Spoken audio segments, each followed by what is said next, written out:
Oi amigos, oi amigas, tudo bem com vocês? Meu nome é Daniele Cardão, aqui do canal Del Festinha aqui no YouTube.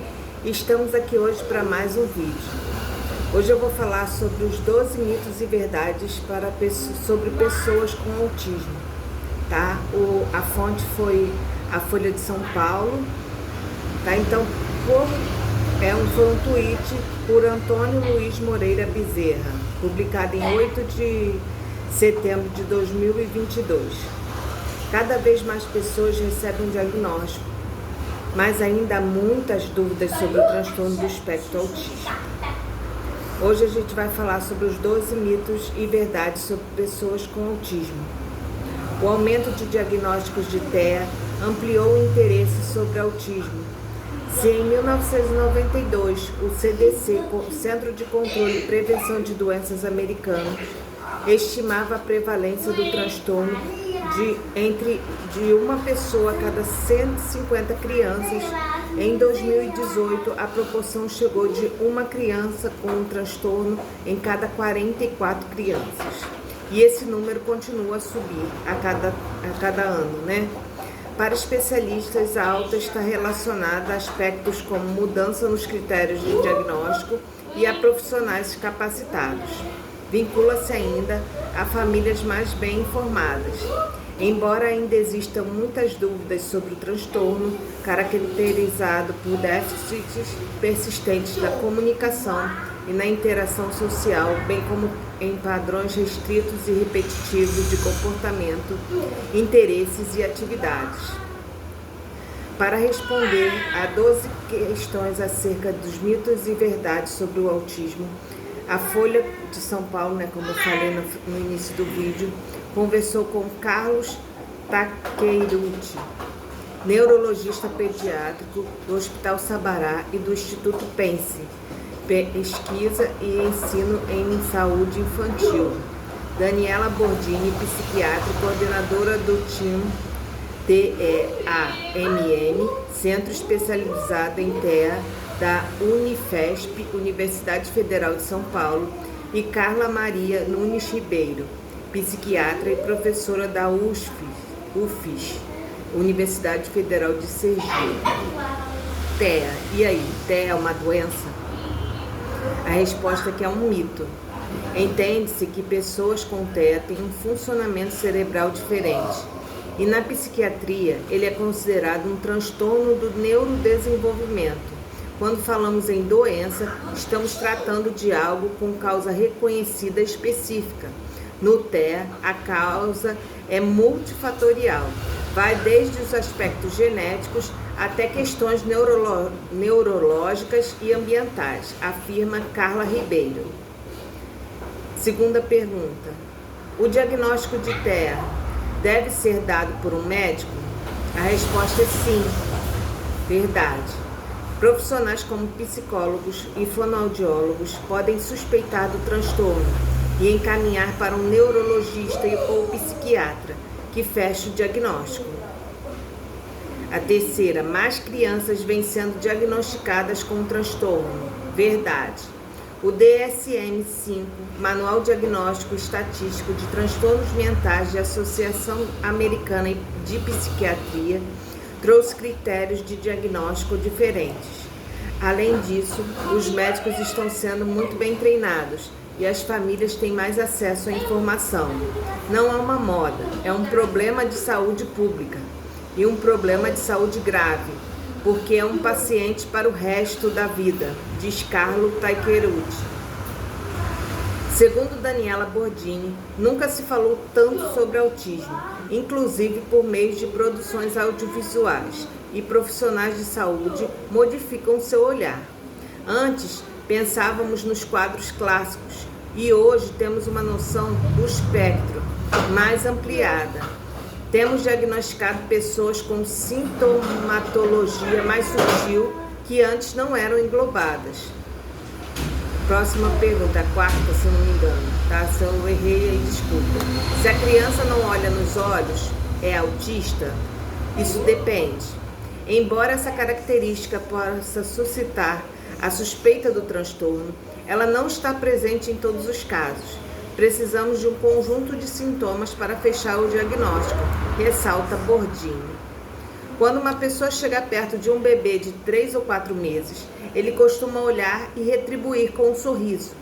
Por volta dos 6 meses, a depender de quem se aproxima, ele chora ou olha para trás em busca de segurança, ou olha para os pais em busca de segurança. Alguns pacientes com autismo já não fazem isso desde muito novos. Enquanto muitos perdem esse comportamento por volta de 1 ano, eles vão interagindo cada vez menos até que deixam de olhar ou até olham, mas não fixam no interlocutor. Exemplifica Takeuchi. Próximo. As crianças que andam nas pontas dos pés são autistas? Isso depende. É muito comum a criança com TEA andar nas pontas dos pés, mas não é porque uma criança faz isso que é autista. Ela pode ter esse comportamento por outro problema de saúde, ou mesmo por uma questão de fase do desenvolvimento típico. A próxima. Crianças que organizam brinquedos ou outros objetos são autistas? Resposta: depende. Ordenar objetos por tamanho, cor, forma geométrica ou textura é comum, mas não significa necessariamente estar no espectro. Crianças com características obsessivas e mais perfeccionistas também podem ter esse comportamento. O que vemos no paciente com TEA é um comprometimento na capacidade de brincar de maneira imaginativa, criativa, e alguns têm essa característica de enfileirar, conta Ribeiro. Muitas crianças com TEA não toleram substâncias pegajosas, é verdade. Gelecas e slime são absolutamente insuportáveis para muitas das crianças com autismo. Às vezes, elas também não gostam de areia de praia, alimentos pegajosos ou com muito molho. Tudo que é mais úmido gera certa intolerância, diz Takeuchi. A sensibilidade no tato também pode dificultar o uso de algumas roupas e o manuseio de determinados objetos. A próxima. Pessoas com espectro autista não gostam de barulho. Isso depende. A resposta depende. É muito comum haver intolerância a ruídos, mas por outro lado, há crianças com transtorno que ficam próximas à caixa de som em eventos ou até mesmo têm fixação pelo barulho do ventilador ou do liquidificador, por exemplo. É comum crianças autistas gostarem de girar objetos.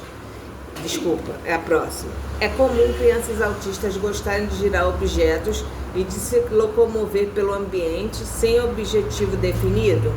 Resposta: é verdade. Eles podem pegar um carrinho ou velocípede, virar de ponta cabeça e ficar girando as rodas. Também é frequente a presença de movimentos repetitivos, como andar de um lado para o outro sem propósito, girar no próprio eixo e pular no mesmo lugar. Todas as pessoas com TEA têm inteligência acima da média? A resposta é um mito, isso. Alguns pacientes podem apresentar inteligência superior, enquanto outros estão na média, ou mesmo têm deficiência intelectual. Cerca de metade das pessoas com autismo tem inteligência preservada, mas na outra metade temos deficiência intelectual leve, moderada e mesmo grave. Às vezes, a mídia passa a imagem de gênios com altas habilidades, que se destacam em uma área de interesse, mas há uma grande parcela com deficiência intelectual associada, dificuldade acadêmica e maior sofrimento, afirma Bordini. É muito complicado avaliar isso. Imagine, por exemplo, um professor universitário bem-sucedido academicamente que não entende quando você pede para ele pegar um prato de comida na geladeira, porque para ele o lugar de prato é no armário. Ele é inteligente? O conceito de inteligência nessa situação é mais difícil, coloca Takeuchi. Próximo. A medicação é necessária em todos os casos? Isso é um mito. O TEA é um quadro cujo tratamento é a estimulação precoce, com acompanhamento multidisciplinar, com profissionais como fonoaudiólogo, terapeuta ocupacional e assistente terapêutico. Não há remédio para o transtorno. A medicação serve apenas para tratar sintomas como agressividade e dificuldade para dormir. Existe remédio para curar o transtorno? Resposta: é um mito. Os especialistas são taxativos, não há cura. Se falam que um paciente saiu do espectro, é porque o diagnóstico foi feito de maneira equivocada. Não existe sair do espectro. A criança pode evoluir significativamente e o grau de autonomia dela pode chamar a atenção. Mas o autismo não tem cura.